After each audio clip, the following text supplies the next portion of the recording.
Voilà pour l'essentiel, on passe maintenant au focus du jour. On va parler aujourd'hui d'immigration, de l'après-immigration. Car si beaucoup d'Africains rêvent d'Europe, ils sont aujourd'hui de plus en plus nombreux à regagner leur pays après la fin de leurs études. Un phénomène lié notamment à la crise économique qui sévit en Europe face à une Afrique pleine d'opportunités économiques et professionnelles. Reportage de notre correspondante au Cameroun, Coraline Molinier.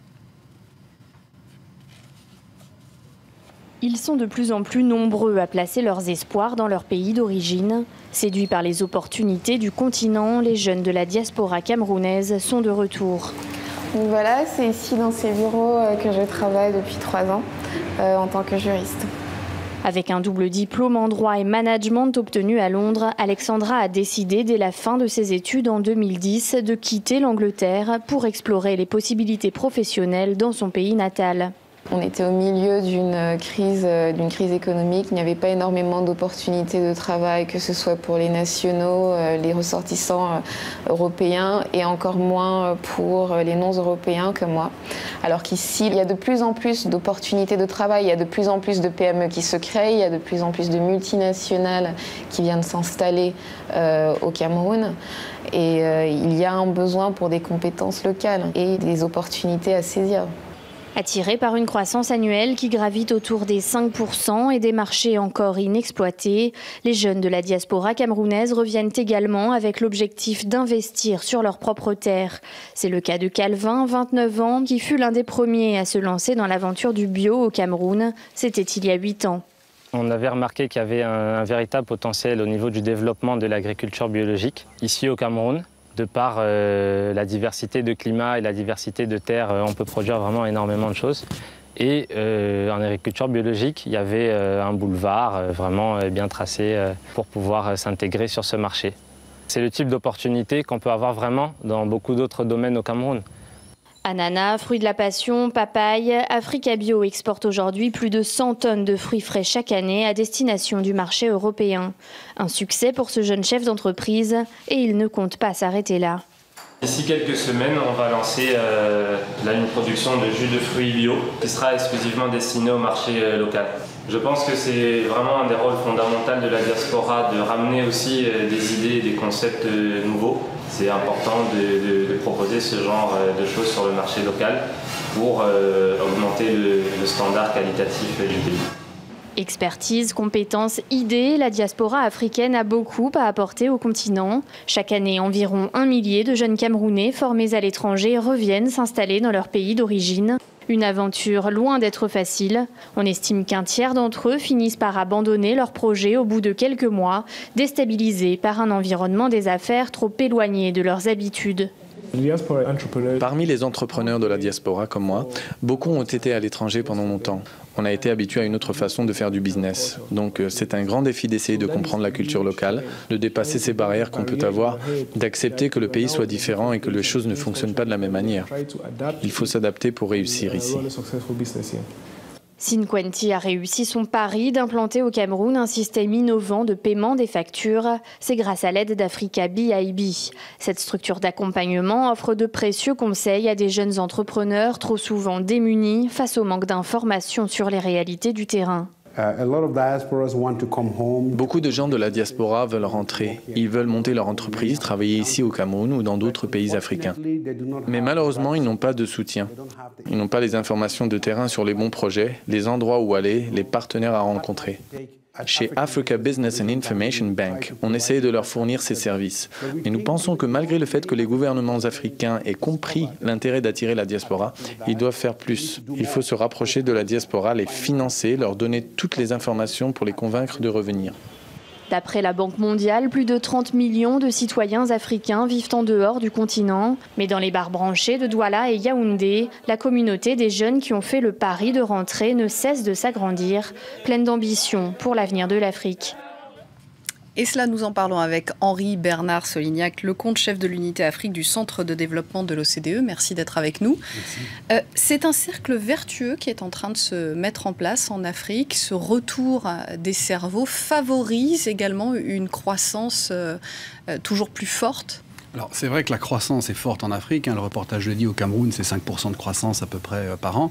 En Côte d'Ivoire, on est plus près de 10%. Même. Donc on a, depuis le début des années 2000, suite notamment au bon cours des matières premières, une très bonne performance des économies africaines.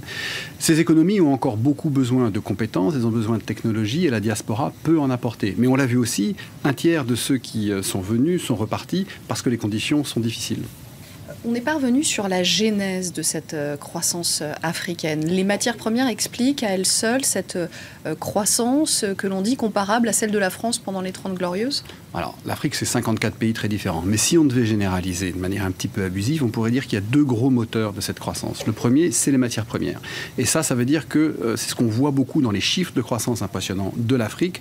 On a des taux qui sont extrêmement élevés parce que les industries extractives, les industries pétrolières, par exemple, créent énormément de richesses et ça se voit dans les statistiques. Mais elles créent très peu d'emplois.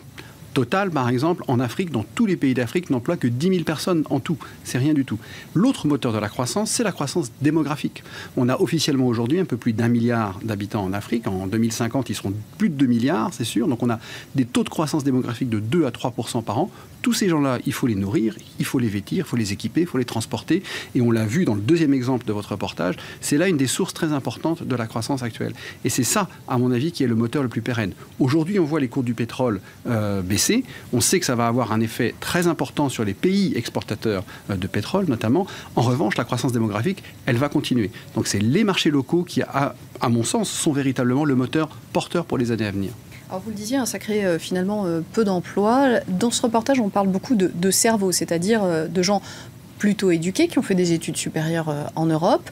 Est-ce qu'on peut s'attendre à ce que cette croissance ait un effet également vertueux sur les classes plus populaires, les gens qui seraient encore tentés d'immigrer illégalement vers l'Europe? Est-ce que l'Afrique peut espérer à l'avenir garder ses enfants, être attractive aussi et que cette immigration c'est tout l'enjeu, c'est que cette croissance se transforme véritablement en multiplication des opportunités économiques pour les jeunes qui arrivent de plus en plus nombreux sur les marchés du travail.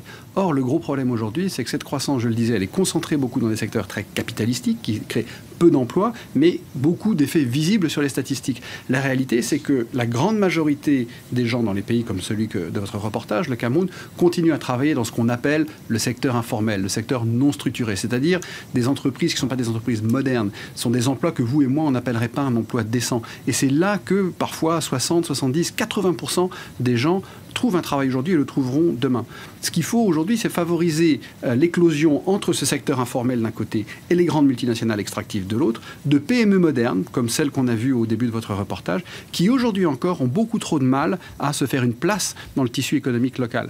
Parce que l'énergie est chère, parce que le crédit est difficile à trouver, parce que les infrastructures sont défectueuses et parce que les impôts restent très lourds sur cette tranche d'entreprise. Et on l'a vu, ils ont également beaucoup de difficultés, ces jeunes entrepreneurs, à comprendre aussi les mécanismes de création des entreprises dans leur propre pays. Africa BNB leur offre cette aide. Pourquoi est-ce que les gouvernements africains ne mettent pas plus l'accent sur l'aide au retour à la création d'entreprises? Et pourquoi est-ce que c'est aussi compliqué? Il n'y a pas, à notre connaissance, de politique active je dirais, pour attirer la diaspora. Il n'y a pas de démarche véritablement volontariste pour faire contribuer directement cette diaspora à la croissance des pays. Et c'est dommage, parce que là, il y a un potentiel qui est extrêmement important. C'est certainement un des chantiers prioritaires pour pouvoir rendre cette croissance pérenne. L'autre chantier, c'est bien sûr de donner à ces PME l'espace nécessaire pour se développer, réduire la lourdeur des procédures administratives, réduire la lourdeur fiscale, rendre plus facile le fait d'entreprendre. Les gouvernements doivent prendre conscience de cette manne, ou est-ce qu'ils en ont conscience, ils n'en font pas une priorité? Je crois qu'aujourd'hui, la prise de conscience est faite. Et en tout cas, dans le discours, on entend beaucoup le fait que c'est sur le secteur privé que reposera la croissance de demain. Ce qui est difficile, c'est de changer des habitudes qui datent de plusieurs décennies et de changer les pratiques de l'administration. Ça prend du temps. Merci beaucoup Henri Bernard Solignac-Lecomte, chef de l'unité Afrique du Centre de développement de l'OCDE, d'avoir été avec nous pour ce Focus. Focus désormais terminé. Restez avec nous sur France 24. On se retrouve dans quelques minutes pour un nouveau journal.